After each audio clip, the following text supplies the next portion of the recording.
Basicamente fiz uma introdução bastante ampla, né? E hoje eu gostaria de trabalhar a pergunta 104, né?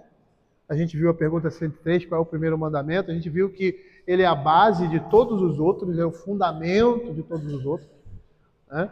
Todos os outros saem dele, né? Então você tem a lei sendo dividida nos 4 primeiros mandamentos, que se referem ao nosso compromisso diretamente com Deus, e os outros, nosso compromisso com o nosso próximo, né? Tanto que a lei sempre foi dividida dessa forma, né? Amarás ao Senhor teu Deus de todo o teu coração e ao teu próximo como a ti mesmo, sumariando ali todo o princípio desses 10 mandamentos, né? Hoje eu quero ver a pergunta 104, né? Quando diz assim, quais são os deveres exigidos no primeiro mandamento? O primeiro mandamento. O que se exige ao dizer, não terás outros deuses diante de mim? Então vamos orar para a gente começar.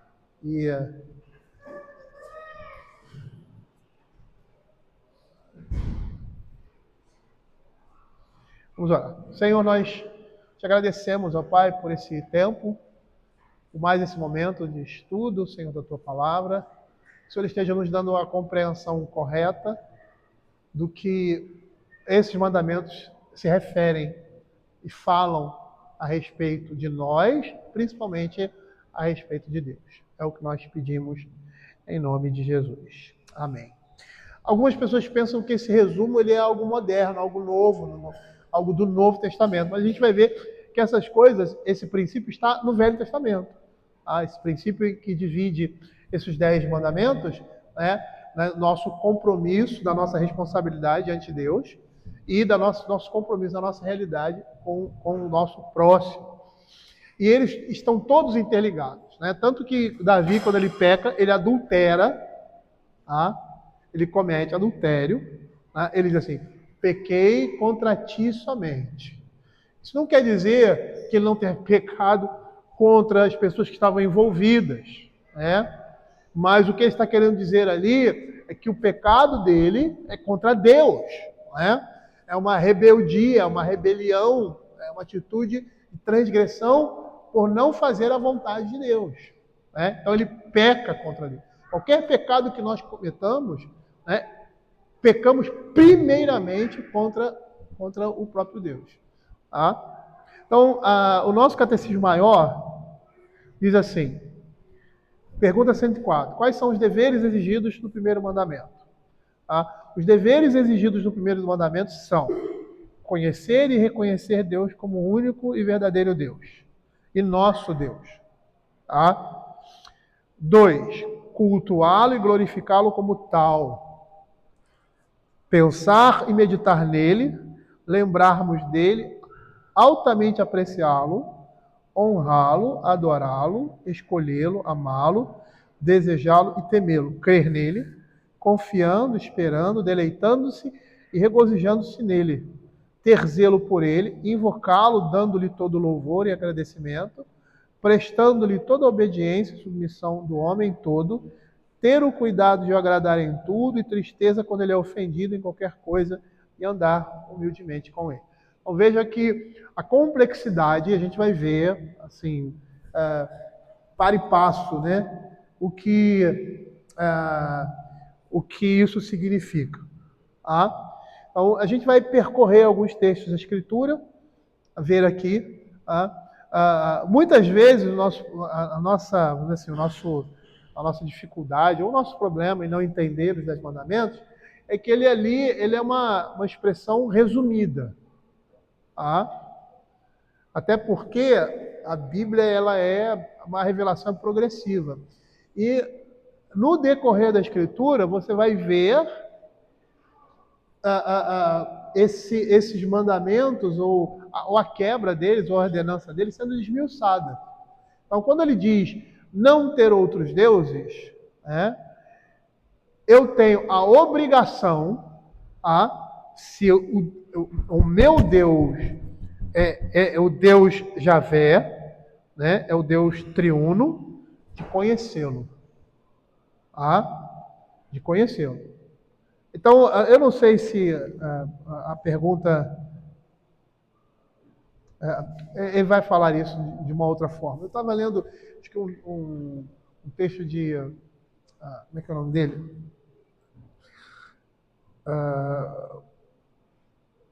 Olevianos, como é que é, Oscar? É um autor de um dos símbolos de fé, acho que da igreja reformada holandesa, né, como nós temos hoje. Oscar Olevianos, eu acho que é... Esqueci o nome dele. E ele faz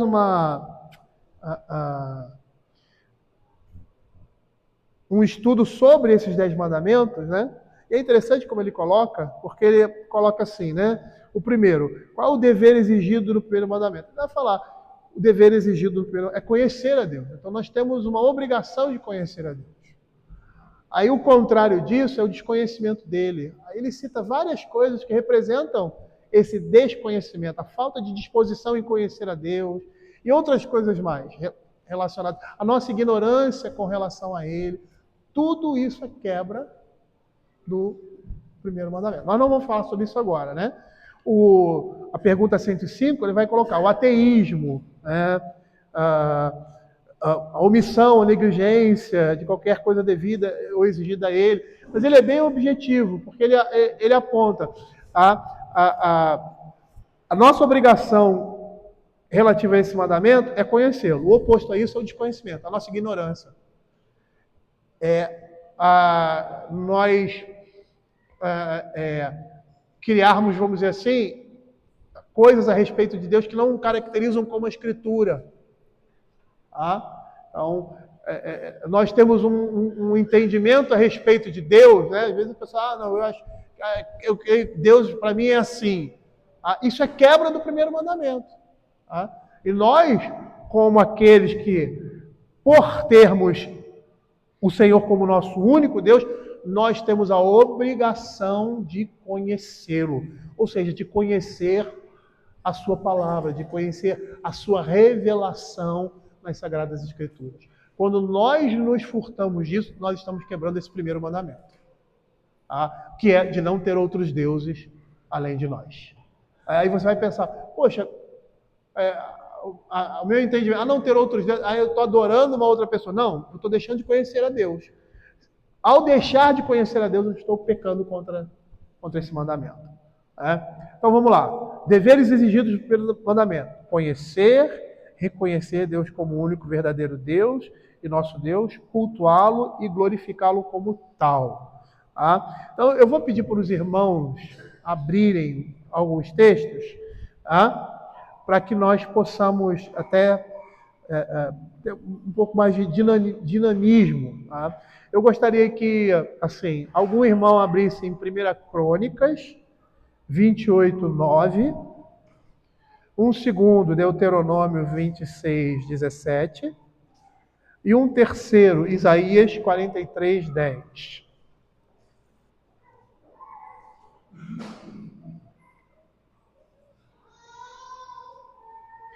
Esses versos estão relacionados ao conhecimento de Deus. Conhecer e reconhecer Deus como o único e verdadeiro Deus e nosso Deus.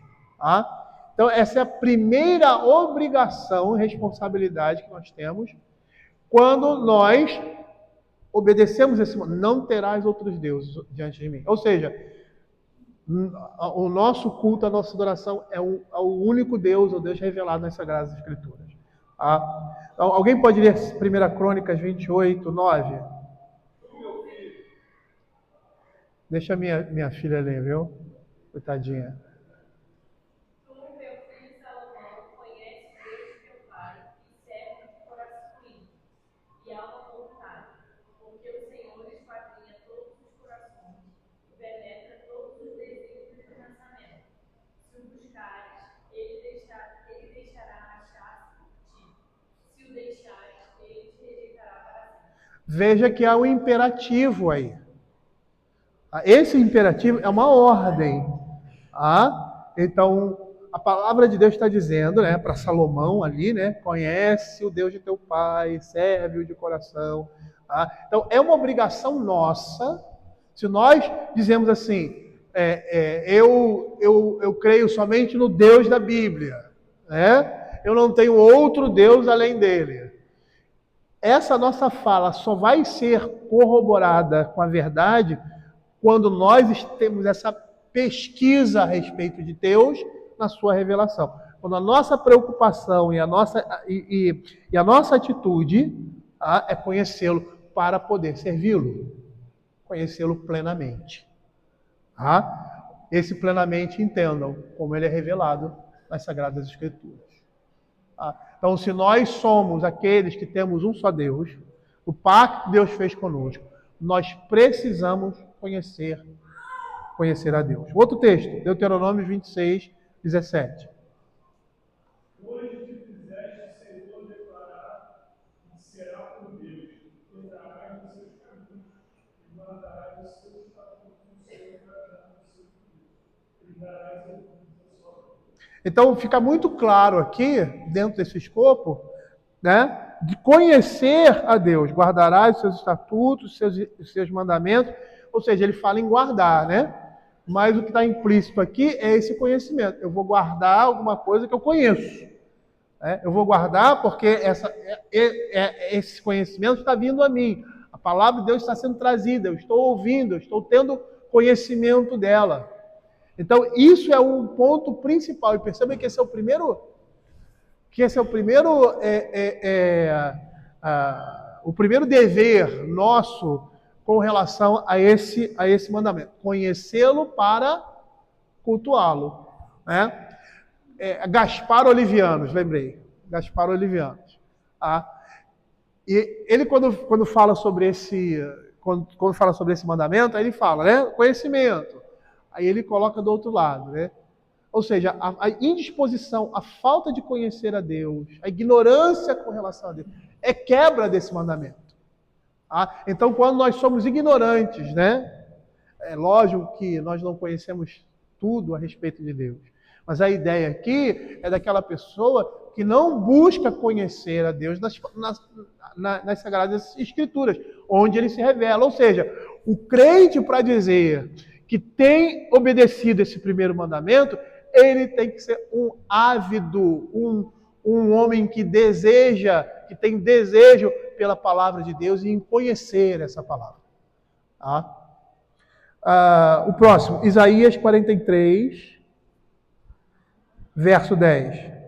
Vós sois as minhas testemunhas, diz o Senhor, o meu servo a quem escolhi, para que saibais e me criais e entendais que eu sou o mesmo, e que antes de mim nenhum Deus se formou, e depois de mim nenhum haverá. Então, o entendimento aqui é que eu preciso conhecer a Deus para poder adorá-lo. Eu preciso ter esse conhecimento de Deus para que eu possa servi-lo. Se eu não conheço a Deus como deveria conhecer nas Sagradas Escrituras, eu não posso servir de forma a agradar. Eu estou quebrando esse mandamento. O que a gente vê por aí muitas vezes, né, até no meio evangélico, é um Deus diferente do que é pregado nas Escrituras. Eu até conto a experiência de um amigo, nós éramos lá de Boa Vista, né? Nessa época eu acho que eu já era pastor, né, se eu não me engano. E pastor auxiliar lá em Caraí, em Boa Vista.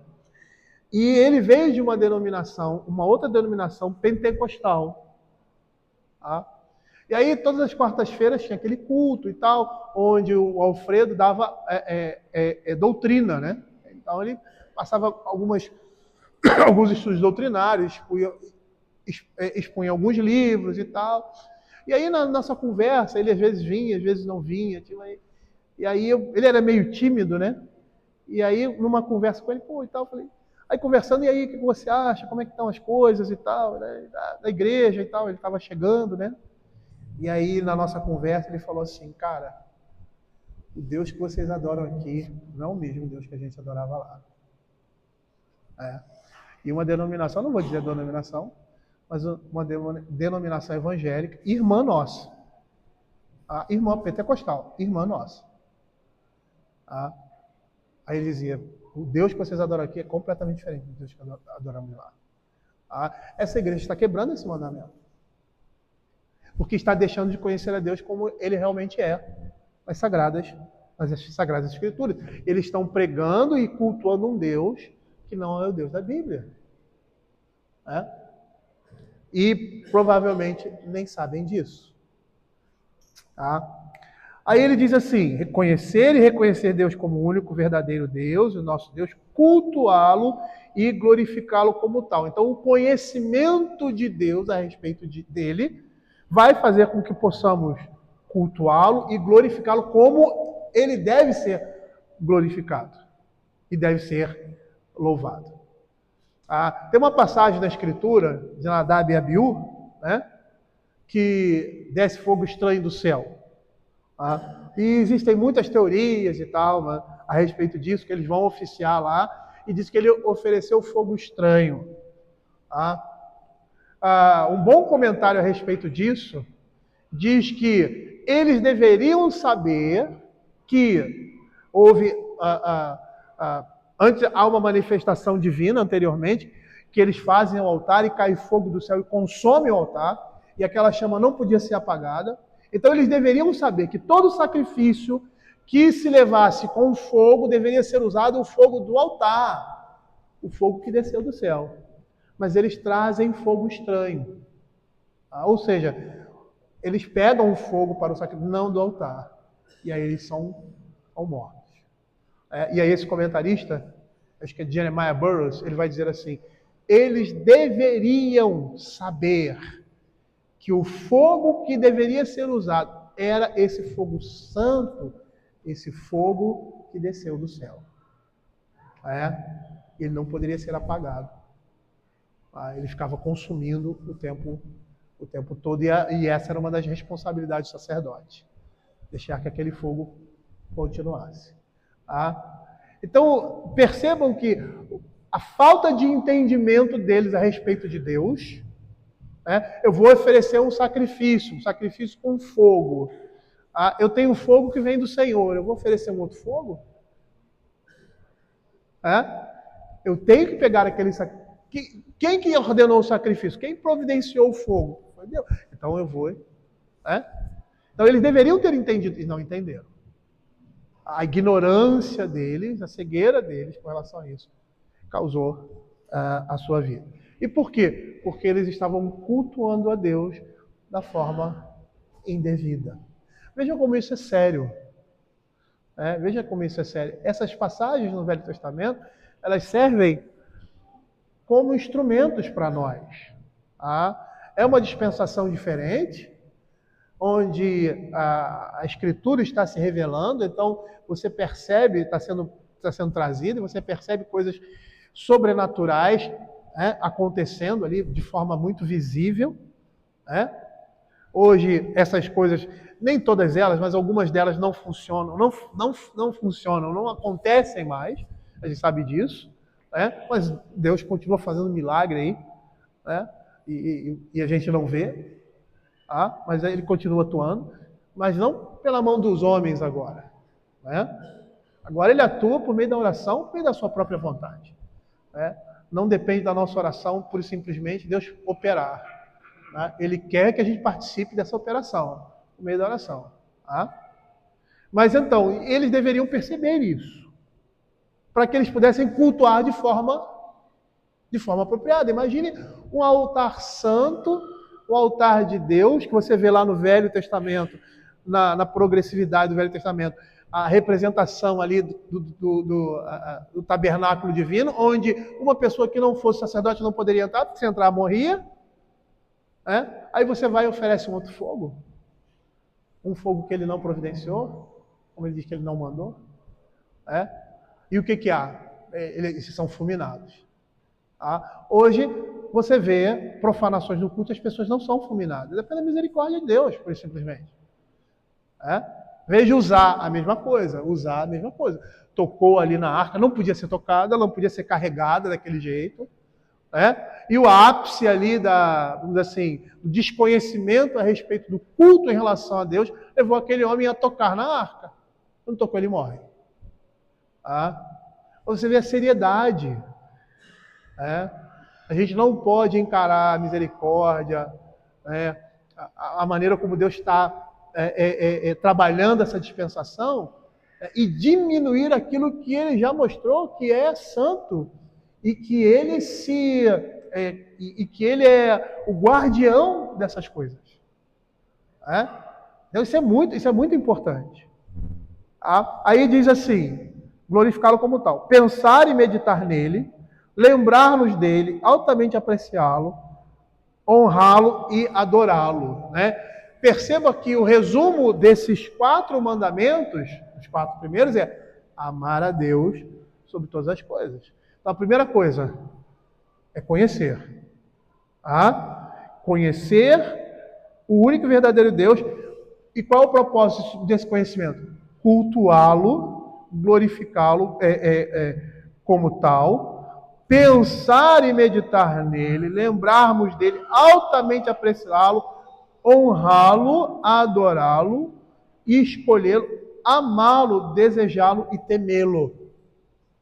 Então, quando eu estou meditando nas coisas de Deus, em Deus, estou me lembrando dele, aprecio a sua revelação assim, de forma que eu honre, adorando, escolhendo ele, ou seja, uma escolha nossa, essa adoração, amando, desejando e temendo. Eu estou cumprindo esse primeiro mandamento. Aí eu quero pegar alguns textos. Vamos lá. Pensar e meditar nele. Abra o Salmo 95, versos 6 e 7.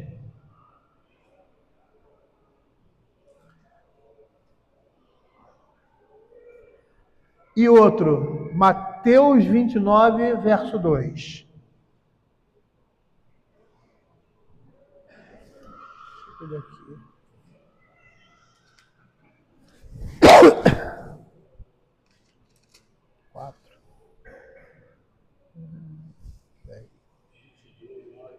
Isso. Mateus 29, 2. 28? Desculpa. Algumas vezes, deixa eu ver se eu acho isso aqui. O Catecismo Maior, ele vem escrito errado. Não é Mateus, não. Tributai o Senhor agora de seu nome. Adorai o Senhor na beleza da sua santidade. É Salmo, desculpa. Salmo 29, 2. Deixa eu dar uma olhada aqui.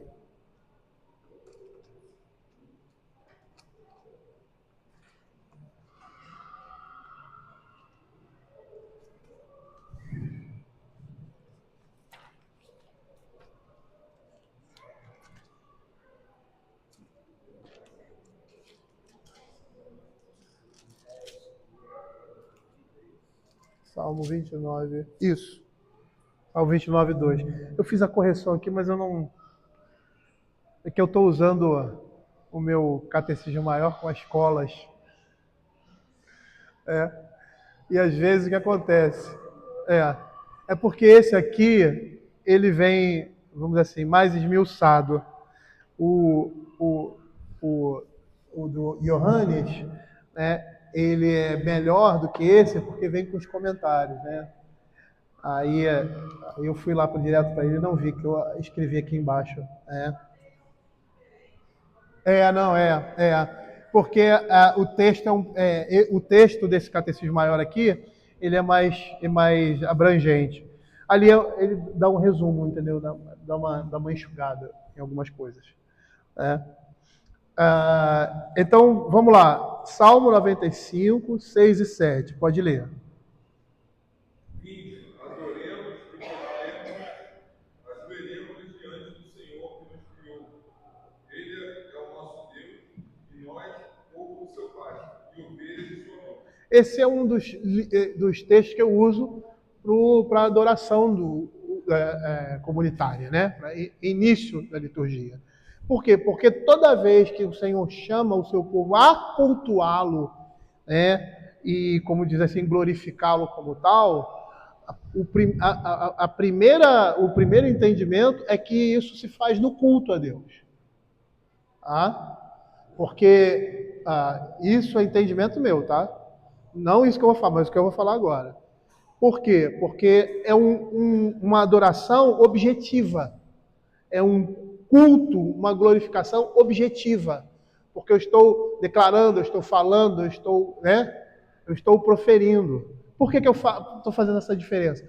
Porque na minha vida eu tenho que cultuá-lo e também glorificá-lo. Só que a maneira de cultuar e glorificar a Deus na minha vida é uma maneira, vamos dizer assim, metafórica, vamos dizer assim. Ou seja, como é que eu cultuo e glorifico a Deus na minha vida? Quando eu faço a sua vontade, quando eu tenho uma vida piedosa, né? Eu estou cultuando a Deus, metaforicamente falando. Eu estou glorificando a Deus quando eu faço a sua vontade. Mas quando o texto está dizendo isso, ele está falando objetivamente em culto, em declaração, nas declarações que nós fazemos aqui a respeito de Deus nas Sagradas, os cânticos que nós cantamos aqui. Ele está falando de culto, e perceba aí como isso é importante na vida do crente.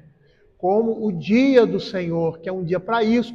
Por isso que todos os textos que falam em louvá-lo, glorificá-lo, dessa forma objetiva, ou seja, por meio de culto, ele está se referindo ao dia do Senhor.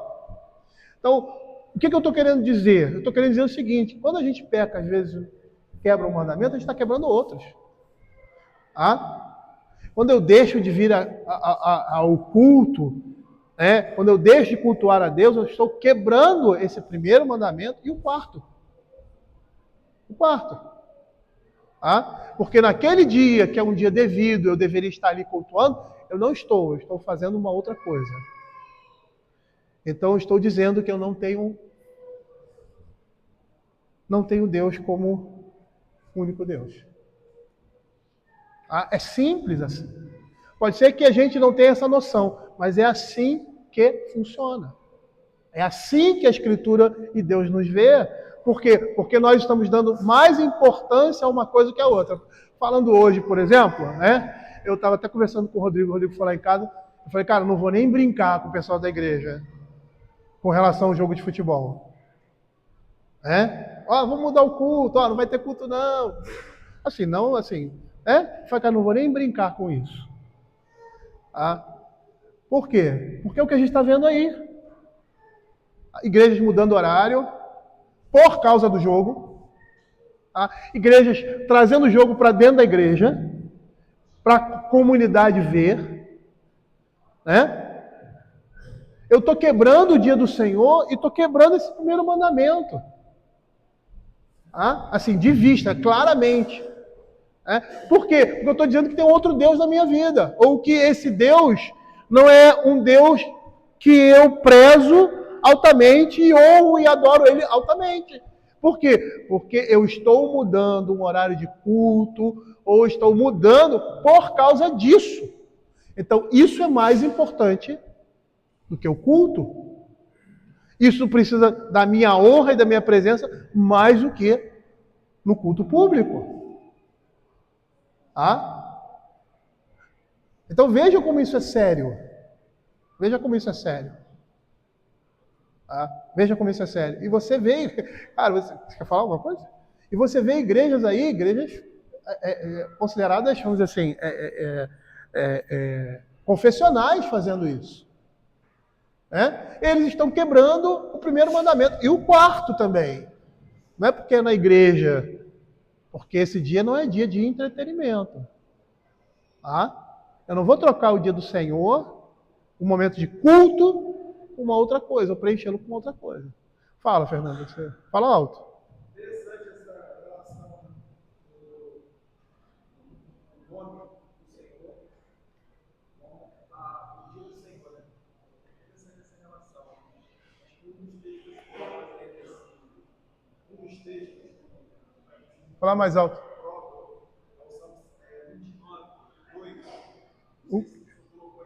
Salmo. Isso. Isso. Está relacionado a tributar ao Senhor agora devido ao seu nome. Aí vem, adorai o Senhor na beleza da sua santidade, ou da santidade. Então, essa relação intrínseca. Então, porque o Senhor se revela, ele requer que o seu povo conheça por essa revelação que ele fez de si, e automaticamente se revela adorando como ele praticar. Então, quando a gente peca no primeiro aspecto, o nosso comum, consequentemente, Vai afetar. vai ser afetado de uma forma negativa e prejudicada em nossa vivência, uma forma descabida de adorar o Senhor Deus, não é nem que a gente não conclui, mas às vezes, por não conhecer o nome do Senhor e não saber o que ele requer de nós, a gente presta o culto que não é segundo aquilo que ele prescreveu. É fogo estranho, né? Fogo estranho. Fogo estranho. O outro texto, Salmo 29, que ele acabou de ler, né? Verso 2. Pode ler aí para mim? Tributai ao Senhor a glória devida ao seu nome. Adorai o Senhor na beleza da santidade. Pronto, ele já até falou sobre isso, né? Então, percebam aí, né? Que nós devemos cultuá-lo e glorificá-lo como tal, como consequência do conhecimento que nós temos dele. Né?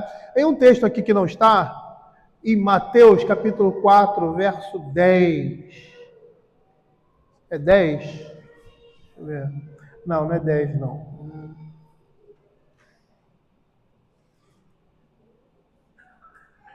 É 10, isso mesmo. Estava vendo 11 aqui. Aí diz assim: então Jesus lhe ordenou na tentação ali no deserto. 4:10. Mateus 4:10. Aí diz assim: então Jesus lhe ordenou: retira-te, Satanás, porque está escrito: ao Senhor teu Deus adorarás e só a Ele darás culto. Perceba que o que Satanás faz aqui? Se você me der isso, você vai se prostrar e me adorar. Se eu te der, eu vou te dar todas essas coisas se você prostrar e adorar. A adoração, a prostração é um instrumento de culto. É um instrumento de veneração, né? De reconhecimento da superioridade, da santidade, da majestade de Deus. Na sociedade não é assim.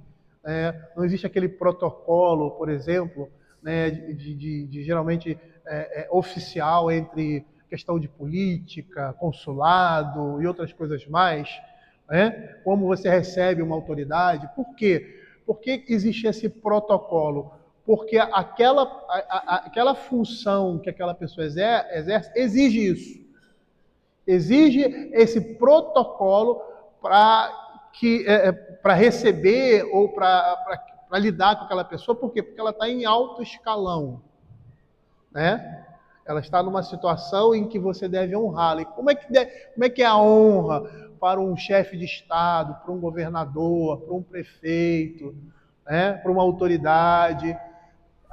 Há diferenças. Tá? Por quê? Por causa do grau de vamos dizer assim, majestade, né? Grau de excelência que aquela função, aquele cargo exige. Não é a pessoa, porque ela sai daquela função, ela não recebe mais as honras. É a função, a pessoa. É mais ou menos o que nós temos aqui. Tá? Essa adoração, essa veneração, esse culto deve ser prestado unicamente ao Senhor. Né? Aí ele continua: pensar e meditar nele, lembrarmos dele, altamente apreciá-lo. Então percebam que o que esse mandamento exige, a partir do conhecimento que eu tenho de Deus, por isso que ele inicia com conhecer a Deus, a partir do conhecimento que eu tenho de Deus, eu vou reconhecê-lo como único Senhor, eu vou cultuá-lo e glorificá-lo como tal, pelo conhecimento que eu tenho dele, ou seja, das Sagradas Escrituras, não é o que você pensa na sua cabeça, mas é que é revelado. Vou cultuá-lo, vou glorificá-lo como tal, e vou demonstrar o meu amor para com ele. Por quê? Vou pensar e meditar nele, lembrar dele, altamente apreciá-lo. apreciá-lo. E é interessante porque esse aspecto, ele está voltado, né, como uma resposta a quem é Deus e ao que ele faz. Por isso é importante conhecê-lo. Por quê? E vou meditar. Por que eu vou meditar nele? Porque ele é o único Deus. Porque ele é o Senhor das nossas vidas. É interessante que eu acho que isso aí vai caracterizar muito amar a Deus sobre todas as coisas. Quando você ama uma pessoa, você não pensa nessa pessoa. Você pensa, né? Na esposa, na namorada, na noiva. Né? E aí você pensa nela e você aprecia ela. Né? Você dá honra devida a ela. Qual é a honra que você dá a uma esposa, a uma noiva, né? A questão da fidelidade, do respeito, da consideração. Isso é honra que se dá a uma pessoa. Né? Não é diferente aqui. Ao conhecer a Deus, vamos cultuá-lo pelo que ele é, pelo que ele fez. Né? E é interessante que os 10 mandamentos começam assim. Começa assim. Ele vai dizer por quê? Porque eu sou o Deus de vocês, porque eu tirei vocês do Egito. Você vê que ali em Êxodo, a primeira coisa, ou seja, o que fundamenta essa adoração é o quê? Ele é o Criador. Ele é o Criador de todas as coisas, então ele merece a nossa adoração. Lá em Deuteronômio 5 ele acrescenta, ele é o nosso libertador. Então por isso eu devo meditar nele, porque eu preciso conhecê-lo, né? Eu preciso me lembrar dele, ou seja, tê-lo sempre em minha mente, né? Eu preciso apreciar a Deus altamente, eu devo ter Deus em alta conta. Honrá-lo por quem ele é e por que ele faz, adorá-lo porque ele é Deus e merece a nossa adoração, escolhê-lo e amá-lo. Apesar de entendermos que a eleição é Deus que nos escolhe, nessa relação entre nós e Deus, a nossa atitude de adoração é uma escolha. É uma atitude de obediência, é uma escolha. Nós escolhemos Ele, o nosso Deus. Porque Ele nos escolheu primeiro. Esse é o fundamento. Nós amamos a Deus porque Ele nos amou primeiro. Esse é o fundamento. Vamos ver aqui alguns textos a respeito disso? Vamos lá. O texto que você faz parte que é o 2 Samuel 7:22, o Davi faz uma declaração importante sobre Deus e ele fala dessa questão do meditar. E temos ouvido. 2 Samuel 7:22, um texto também que... Na realidade, o Catecismo Maior ele não esgota os textos, ele dá alguns, como base, né? Até porque se fosse esgotar... E assim, esse catecismo, esse aqui é antigo, né? Da Sociedade da Editora Cultura Cristã, esse é bem antigo.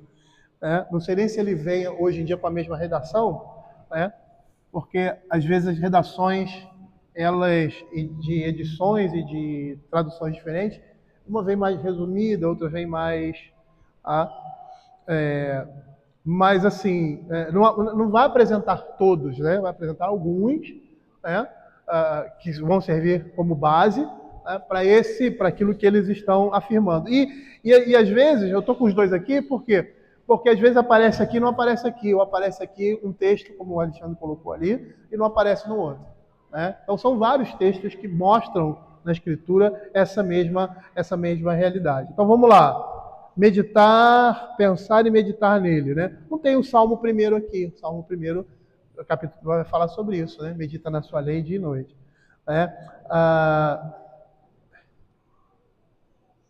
Malaquias 3,16.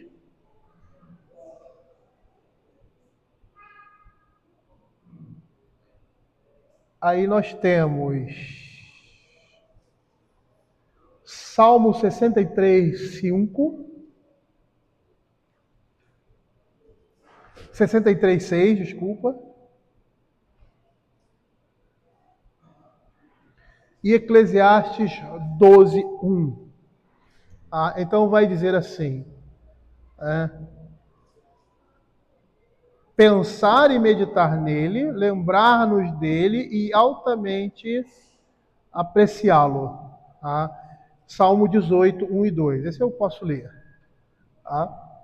Então vamos lá. Deixa eu ver aqui.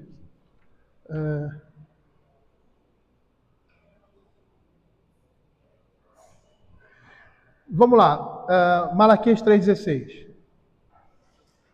Quem abriu aí? Então, os que temiam ao Senhor falavam uns aos outros. O Senhor atentava e ouvia. Havia um memorial escrito diante dele para os que o temem ao Senhor e para os que se lembram do seu nome. Pronto. Essa questão de lembrar dele, nós precisamos lembrar, ter Deus em nossa mente. Tá? Então, o que eles faziam? Eles colocavam um memorial. Tá? O que era esse memorial? As pessoas olhavam e iam lembrar. Lembra o altar que eles colocam ali nas outras tribos? Quando Israel avança para dominar, fica uma tribo ali no Jordão, né? E as outras passam adiante. E eles fazem um memorial ali, tá? Fazem um altar ali. E aí, com o tempo, o que acontece, né? As outras tribos descobrem, vamos lá, que história é essa? O que eles estão fazendo ali e tal? Aí, quando eles chegam lá, eles veem que é um memorial, não era um altar de sacrifício, outra coisa assim, era um memorial ao Senhor. Ou seja, as pessoas olhavam e lembravam daquilo que Deus fez na vida deles. E essa é a ideia aqui. Tá? Essa é a ideia aqui. A ideia de nós termos os feitos de Deus, de quem é Deus em nossa mente. Tá? Salmo 63, verso 6.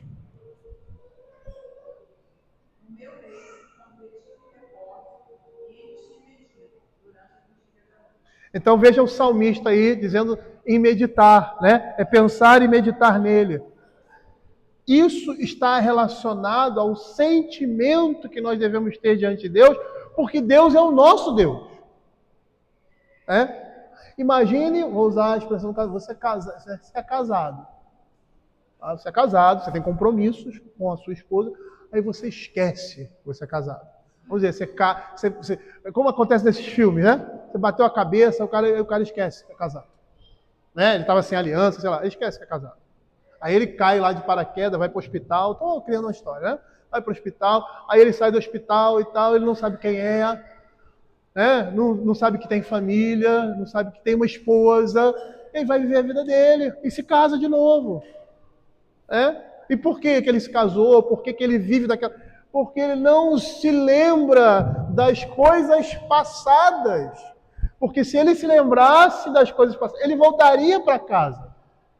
Essa imagem aqui criada, até coisa de filme, né? Já aconteceu isso em vários filmes, mostra claramente essa ideia. Nós precisamos lembrar de Deus. Por quê? Porque nós precisamos cultuá-lo, nós precisamos meditar nele, porque nós precisamos conhecê-lo. Porque esse é o princípio do primeiro mandamento. E que mostra o que esse mandamento, ou esses 4 mandamentos, suscitam. Amar a Deus sobre todas as coisas. Porque quem ama, pensa. Porque quem ama, medita. Porque quem ama tem em sua mente a pessoa de Deus. É mais ou menos aquilo que o apóstolo Paulo fala de andar no Espírito. Seria isso.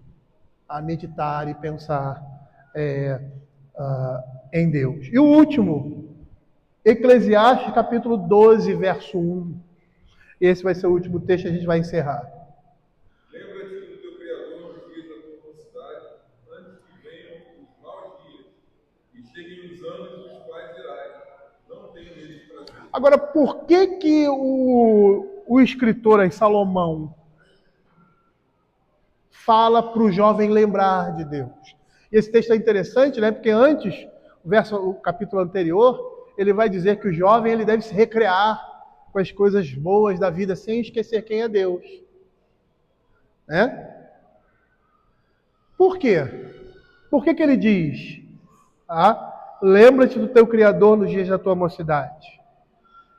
para que esse jovem não viva uma vida que esteja colocando Deus de lado e comece a viver a sua vida da forma como o seu coração deseja, e aí, consequentemente, virão as dores e os ais. Porque eles não se lembraram de Deus, eles aproveitaram a vida, mas não se lembraram de que Deus deveria estar presente nisso.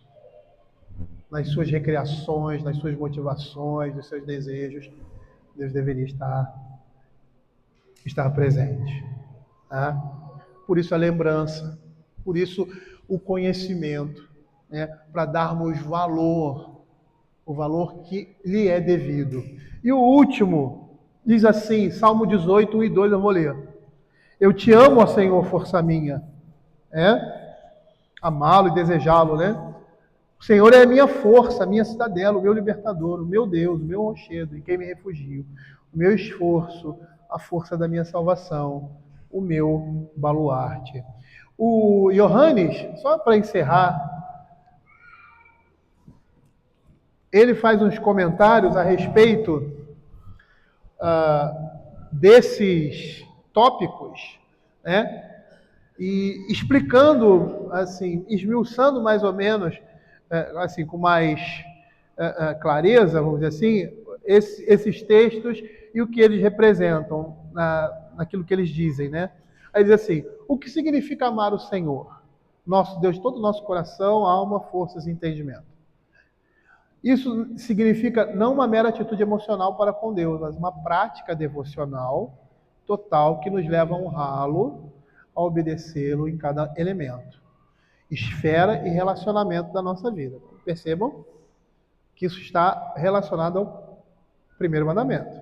Tá? Então, ele diz aqui, tudo em nossa vida deve ser determinado pelo amor a Deus. Ou seja, tudo aquilo que nós fazemos deve ser para honrá-lo, obedecê-lo, em todas as esferas do nosso relacionamento. No nosso trabalho, dentro da nossa casa, né? No nosso entretenimento, né? Eu lembro uma vez que, quando a gente ia jogar futebol, né? Aí tinha algumas pessoas que diziam assim, né?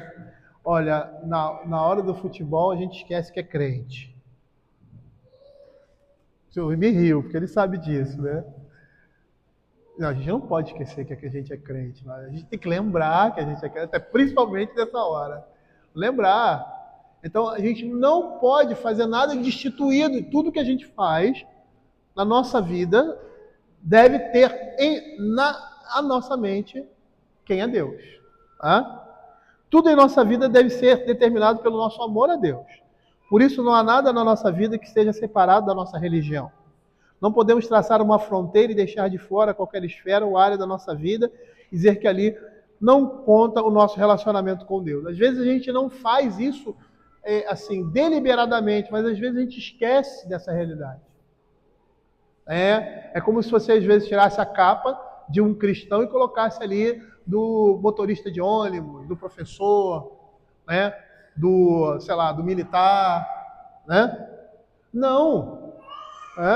A gente tem que levar essa veste de religioso, de filho de Deus ali nessas ações que nós vamos fazer.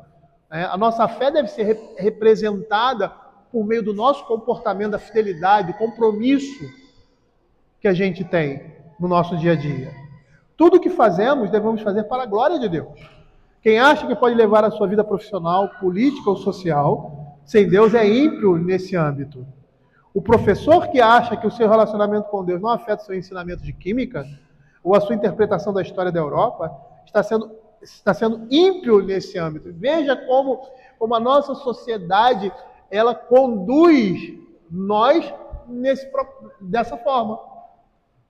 Dessa forma. Veja como nós estamos dentro de um contexto pagão. Né? Dentro de um contexto pagão. O crente em Cristo que é coerente há de compreender que a sua religião é o princípio regulador de toda a sua vida e que não há nada na vida que possa estar à parte da sua relação com Deus. Tá? A gente para por aí, ok? E no próximo domingo a gente retorna. Tá? Vou anotar aqui onde eu parei, senão eu me perco. Alguém tem alguma pergunta a fazer? Tá? Então, oi, só um minuto. Só marcar aqui.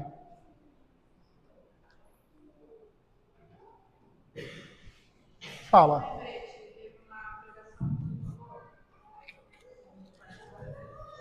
E até os falsos deuses estabelecem como eles querem ser adorados.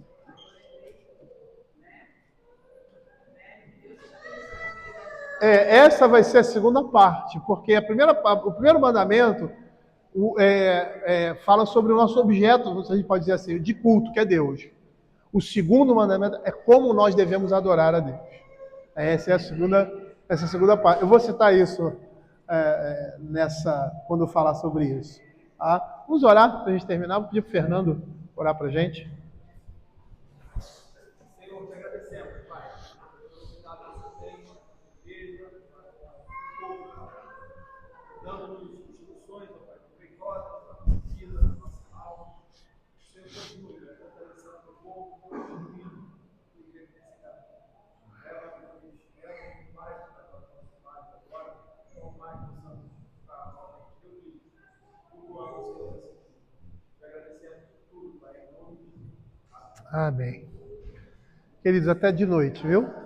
Espero os irmãos. Hoje é